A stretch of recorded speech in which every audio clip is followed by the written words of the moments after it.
சமீபம் ஷேഖு தரீகத் மௌலானா ஏ முகமது அப்துல்லா ஹசரத் அவர்களை பற்றி மௌலானா ஏ அப்பாஸ் அலி இனாமி ஹசரத் அவர்கள் நினைவுரையாற்றுவார்.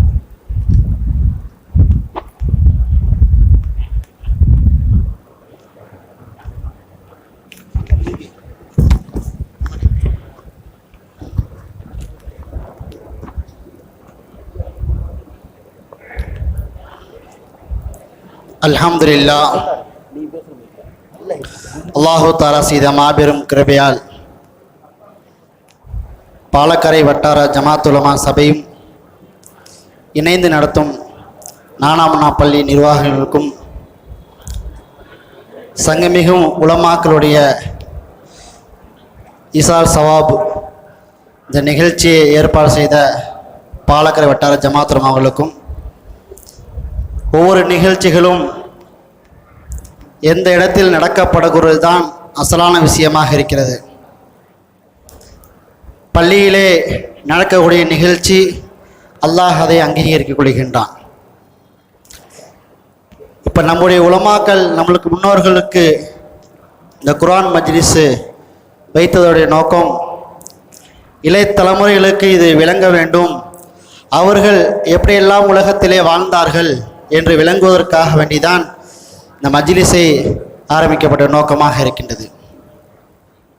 எனக்கு கொடுக்கப்பட்ட எங்களுடைய ஹஜ்ரத் சமயபுரம் அப்துல்லா ஹஜ்ரத்னா நிறைய பேர் தெரியாது, நிர்வாகினா தான் தெரியும். ஏனென்றால் அவர்கள் ஏழ்மையிலே அவர்கள் வாழ்ந்தார்கள். அவர்கள் பிறந்தது 1936.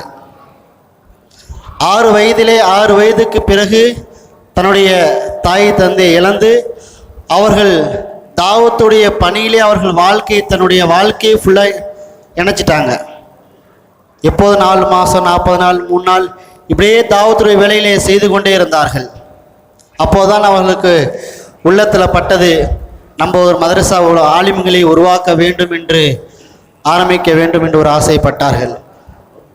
உலமாக்களோட மஷூரா செய்தார்கள், நீங்கள் ஆரம்பிங்க என்று சொன்னார்கள். அதே போல் ஆரம்பித்தார்கள்.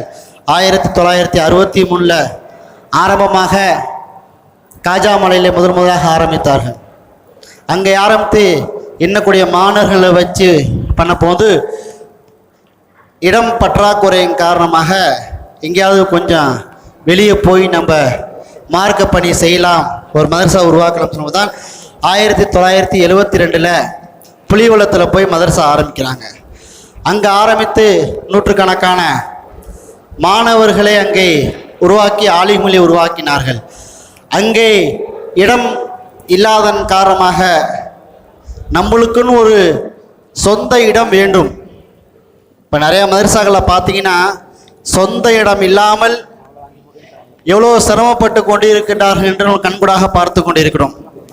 நம்மளுக்குன்னு ஒரு வீடு, நம்மளுக்குன்னு ஒரு இடம் இருந்தால்தான் நம்மளை யாரும் ஒன்று செய்ய முடியாது என்று குறிக்கோளை எங்களுடைய நிர்வாகி அப்துல்லா ஹஜரத் முடிவு பண்ணாங்க. ஒரு இடத்த வாங்குவோம், சொந்தமாக ஒரு இடத்த வாங்கணும்னு வாங்கினாங்க சமயபுரத்தில். அந்த இடம்தான் முஹாஜிராபாத். சொந்தமாக இடம் வாங்கி அல்லாஹ்வின் கிருபையால் 300க்கு மேற்பட்ட மாணவர்களை அங்கே உருவாக்கினார்கள், ஆலிம்களை உருவாக்கினார்கள். அந்த சமயபுரம் எப்படிப்பட்டது என்று உங்களுக்கு நன்றாக தெரியும். மாரியம்மா பிறந்த இடம் அதுதான், மாரியம்மா வளர்ந்த இடம் அதுதான். அந்த இடத்தில் அவர்கள் ஒரு மதரசாவை உண்டாக்கி பல எதிர்ப்புகள் வந்தது. யாரெல்லாம் எதிர்த்தார்களோ அல்லாஹு தஆலா அவர்களின் பக்கம் சாதமாக வரக்கூடிய ஒரு பாக்கியத்தை கொடுத்தான்.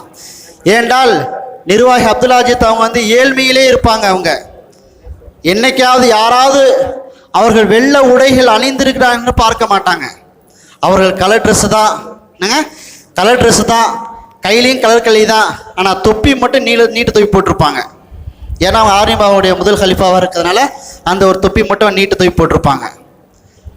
ஆனால் மாணவர்களை பார்க்கின்ற பொழுது யாருமே நீங்கள் கலர் ட்ரெஸ் போடக்கூடாது, உங்களுக்குள்ள ஒரு கண்ணியம் வெள்ளை ட்ரெஸ்ஸு தான், அதை போட்டு அழகு பார்க்கக்கூடியவர் தான் எங்களுடைய நிர்வாகி அப்துல்லா ஹஜரத் அவங்க.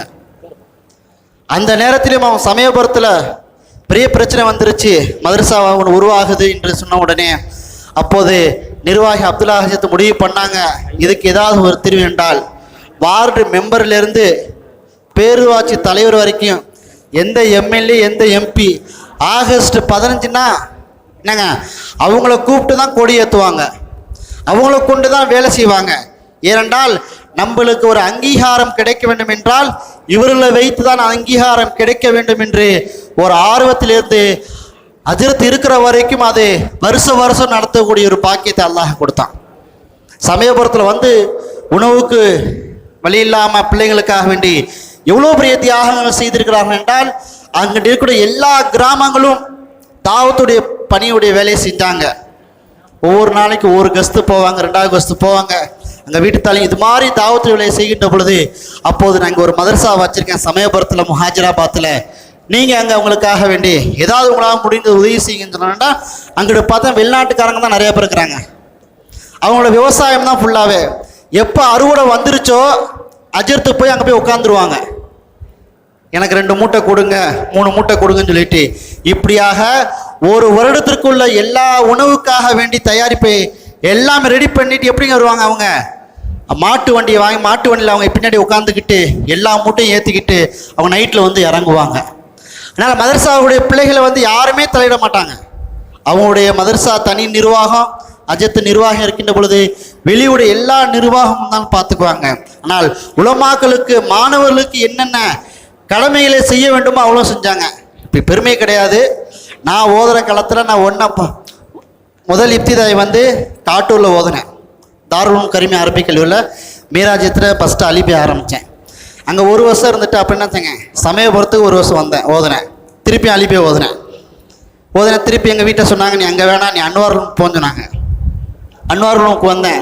அப்போ வந்து எனக்கு வந்து அசனஜித்து வந்து எங்கள் சொந்தக்காரங்க என் மாமாவுக்கு ரொம்ப நெருங்கியனால நீங்கள் போய் சேருன்னு சொல்லி 2 வருஷம் அங்கே ஓதுனேன். அப்போ எனக்கு உடல்நிலை சரியில்லாமல் இருந்துச்சு. அப்போ திருப்பி நான் வீட்டுக்கே போயிட்டேன். அப்போ வீட்டுக்கு போய் அப்துல்லா அஜத்துக்கு ஒரு லெட்டர் எழுதுறேன். இப்போ தானே வாட்ஸ்அப்பு. அப்போ ஒரு லெட்டர் எழுதி எனக்கு ஓத முடியல அஜரத், வீட்டு உள்ள சூழ்நிலை, நான் வேலைக்கு போகிறேன்னு சொன்னேன். அப்போ அஜய் சொன்னாங்க, நீ போவேணாம், உடனே உபயோகத்தை அனுப்பிவிட்டு, இந்த அஜித் இருக்காங்க, உபயோகத்தை அனுப்பிவிட்டு அது நம்ம பிள்ளை ஆளி முடிக்கிற வரைக்கும் அவனுடைய மருத்துவடைய உதவியை நாம் செஞ்சுக்கலாம், நீ கூட்டிகிட்டு வான்னு சொல்லிட்டாங்க. அப்போ நாங்கள் அண்ணன் தம்பி நாங்கள் 6 பேர் சாப்பிடுறது வரையும் இல்லாமல் நாங்கள் மதரசாவுக்கு வந்தோம். அஜய் சொன்னாங்க, நீ ஓதி முடிக்கிற வரைக்கும் என் பொறுப்புன்னு சொன்னாங்க. சரின்னு சொல்லிட்டு போய் சேர்ந்தேன். அல்லாதனால மாதம் எனக்கு 1500 ரூபா. அப்போவே 20 வருஷத்துக்கு முன்னாடி மாதம் 1500 ரூபா. காலில் எனக்கு கொஞ்சம் ப்ராப்ளம் இருந்துச்சு. இப்போ டாக்டர் ஃபாரூக்கிட்ட சொல்லி எனக்குள்ள மாதத்தில் 1 மாதம் எனக்கு மட்டும் கிடையாது, அங்குள்ள எல்லா மாணவர்களுக்கும் தன்னுடைய பிள்ளைகளாக அஜர்த்தி எடுத்து அவங்க செஞ்சாங்க. ஆலி மாணவனே இப்போ எல்லாம் மேல் படிப்பு போகணும்னு ஆசைப்பட்டோம். அப்போ மேல் படிப்பு போகும்போது மசூரா பண்ணும்போது இப்போ நிர்வாகி அப்துல்லாஜி சொன்னாங்க, நீங்கள் ரூலர்ஸில் மசூரா பண்ணிக்கங்க, இந்த வருஷம் அங்கே யார் பட்டம் வாங்குறாங்களோ அவங்க போகும்போது நீங்களும் போய்க்கங்க, உங்களுக்கு மாதம் என்ன ஹதியாவோ நான் உங்களுக்கு நாங்கள் அனுப்புகிறோன்னு சொன்னாங்க அஜித். அங்கே போய் நம்ம ஓதுனோம்னா எங்கள் வீட்டில் சொல்கிறாங்க, போனால் அப்போ 1000 ரூபா சம்பளம், இப்போலாம் ஒரு 1000 ரூபா சம்பளம் கிடைக்குமான்னு சொன்னாங்க. இப்போ அஜய் சொன்ன, நீ 1 வருஷம் கஷ்டப்பட்டேன். அப்போ தான் அஜய் ரூல்ஸ் வந்துட்டு சொன்னோம், டிக்கெட் நான் போட்டுறேன்ப்பா, உங்களுக்கு அவங்க பார்த்துக்குவாங்க, இடம் கிடைச்சா உள்ளே போயிருங்க. அஜித் சொன்னது ரூல்ஸ் அஜித் சொன்னாங்க, இடம் கிடைச்சா உள்ளே போ, இடம் கிடைக்கலையா வெளியே படுத்துக்க, 1 வருஷம் நீ கஷ்டப்படு. என்னங்க இப்போ வந்து அஜித் மரணித்தவனும் பேசிகிட்டு இருக்கோம், அஜித் இருக்கும் போது அவங்கள பற்றி நான் பேசுகிறேன். அஜித் சொன்னாங்க, இடம் கிடைச்சா உள்ளே போ, இடம் கிடைக்கலையா 1 வருஷம் அங்கேயே வெளியே படுத்துக்க, நீ படுத்துட்டு வெளியே வா, உன்னுடைய எதிர்காலம் பிரகாசமாக இருக்குன்னு சொன்னாங்க. என்னங்க எதிர்காலம் பிரகாசமாக இருக்குன்னு சொன்னாங்க. என்னடா இப்படி சொல்கிறாங்களே, சரிவா போகலாம். இப்போ நம்ம திறமைகள்லாம் எப்படிங்க இருக்குது, அங்கே போய் இடம் கிடைக்கல, வெளியே இருந்தோம் 1 வருஷம், பல தியாகங்கள் முஜாஹதா எல்லாமே கஷ்டப்பட்டோம். அப்போ நிர்வாகி அப்துல்லா சொன்னாங்க, என்னப்பா எப்படிப்பா இருக்குதுன்னாங்க. அது இப்படி தான் இருக்குது, ஒன்றும் கவலைப்படாதீங்க, 1 வருஷத்தை முடிச்சிருங்க, உங்களுக்கு என்ன தேவையோ நான் உங்களுக்கு மாதம் 1000 ரூபா அனுப்புனாங்க. எங்களுக்கு நான் இமாமத்தில் பணியில் இருந்தால் எவ்வளோ நம்மளுக்கு செலவாகுமோ நாங்கள் 2 பேர் இன்னாமி அந்த வருஷம் நாங்கள் போனோம். இன்னாமி 2 வருஷம் 2 பேர் போனோம். அந்த 2 பேர்த்துக்குமே மாதம் 1000 ரூபா கொடுத்தாங்க. எங்களுக்கு 1ஆம் தேதி ஆச்சுன்னா எங்களுக்கு மணி ஆர்டர் வந்துடும். அப்படிப்பட்ட நிர்வாகிகள் எங்களுக்கு கிடைச்சது. மதரசா அதுலேருந்து மதரசா அல்லாஹ் நல்ல திருப்தியாக நம்ம நடந்துகிட்டு இருக்குது. அந்த கியாமத்தில் வர நடக்கணும். அவங்க செஞ்ச ஒரு பெரிய துவா தான், அவங்க செஞ்ச தியாகம் தான் அல்லாஹ் நம்மளை ஒரே இடத்துல என்னங்க 18-19 வருஷம் ஒரே இடத்துல இருக்க வச்சு அழகு பார்க்குறாங்கன்னா நம்முடைய மூத்த உலமாக்கள், நம்முடைய நிர்வாகிகள் தான் ஒரு அசல் காரணமாக இருக்கின்றாங்க. அவங்களுக்காக நம்ம செய்யக்கூடிய தியாகம், நம்ம செய்யக்கூடிய துவாக்கள் அவசியமாக செய்ய வேண்டும். நம்ம வந்தோம் போன அசல் கிடையாது. என்னங்க நம்முடைய அப்துல் அஜத்துக்கு 10 பிள்ளைங்க, 10 ஆண் குழந்தைகள், 10 பெண் குழந்தைகள். அதில் 2 பேர் ஆலிமாக இருக்கிறாங்க. இப்போ அந்த மதரசாவுடைய முதல்வராக இருக்காங்க. இன்னொரு அஜித் நிர்வாகியாக, உபயதேசத்து நிர்வாகியாக இருக்கிறாங்க. 5 பேத்தையுமே தாவத்துறைகளுடைய உள்ளவங்களுக்கு தான் திருமணம் முடித்து வைத்தாங்க. அது மாதிரி நம்முடைய வாழ்க்கை நம்மளுக்கு அல்லாஹ் நம்மளுக்கு சிறப்பாக ஆக்கி வைத்திருந்தால் நம்முடைய முன்னோர்கள், நம்முடைய உஸ்தாத்மார்கள் நினைத்து நம்முடைய வாழ்க்கையை நம்மளை சிறப்பான முறையில் செய்கின்ற பொழுது அல்லாஹ் நம்மளுக்கு பெரிய ஒரு பாக்கியத்தை கொடுப்பான். இந்த மாதிரி நிகழ்ச்சிகள் ஒவ்வொரு வட்டாரத்திலும் ஒவ்வொரு மாவட்டத்திலும் நடக்கின்ற பொழுது இதில் நிறைய நிகழ்ச்சி நம்மளை கலந்து கொள்வது, அதற்காக நம்முடைய முயற்சிகள் செய்திருக்கலாம். யார் தேவைந்தோ அல்லாஹோ உங்களுக்கு தோஃபி செய்வானாவும். வாஹதவான் அல்ஹம்துலில்லாஹ் ரப்பில் ஆலமீன். அஸ்ஸலாமு அலைக்கும் வரஹ்மத்துல்லாஹி வ தஆலா பரக்காத்துஹு.